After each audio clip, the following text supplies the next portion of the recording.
Tunarejea tena kwa ajili ya kujua kuhusiana na vile vinavyoendelea katika shule kubwa ya kifahari ambayo imewaunganisha pamoja watoto wa kitajiri, lakini vile vile pia kuna teacher ambaye yeye amekuwa na style ya ufundishaji wa tofauti zaidi wa kuitwa teacher Tausi, ambaye hapa tunapata nafasi ya kumuona akiwa na mawazo kibao. Anaonekana na waza sana licha ya kuwa na ubunifu katika ufundishaji wake.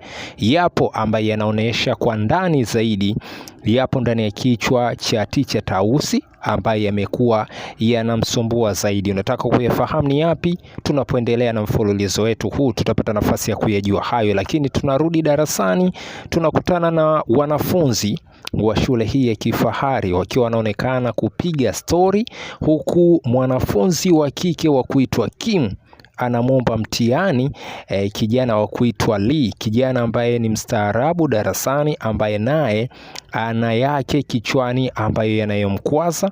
Lakini msichana Kim anashangaa kumwona mwanafunzi mwenzake huyo Lee amebadilika sana, na amekuwa anasoma sana, na amekuwa sana muda wa kupoteza hapo darasani kama ilivyokuwa hapo awali.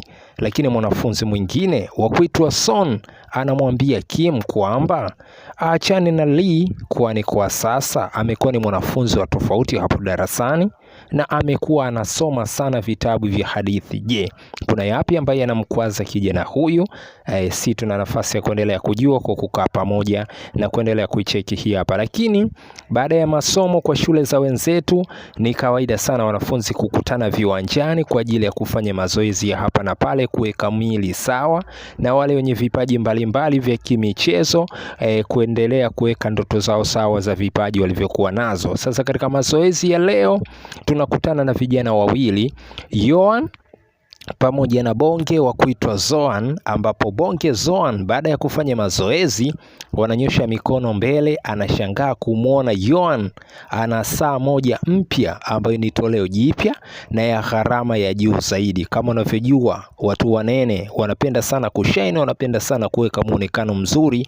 Bonge anamuuliza kijana Yohan, je, saa hiyo ni shilingi ngapi? Yeye anajibu ya kwamba ni saa toleo jipya, ipo kwenye gharama mpya kwa sababu haina muda mrefu sana sokoni. Lakini Bonge anamwambia kwamba yuko tayari kumwambia mzazi wake amfanyie mpango apate saa kama hiyo kutokana na unene aliyokuwa nao.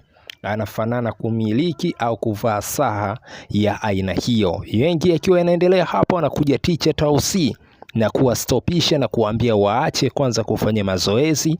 Kuna zoezi la kipekee sana anataka kuwapa. Je, ni zoezi lipi hilo ambalo teacher Tausi, teacher ambaye mwenye ubunifu wa kipekee katika ufundishaji, akiwa ameamua kuja nalo? Wewe pamoja na mimi tutaungana tena hapa hapa, kwa sababu mastori ya town kupitia mastori ya dunia tunaendelea kuyaunga hapa hapa. Teacher Tausi akiwa na high school yenye wanafunzi wa kifahari, tutaendelea kugusiana.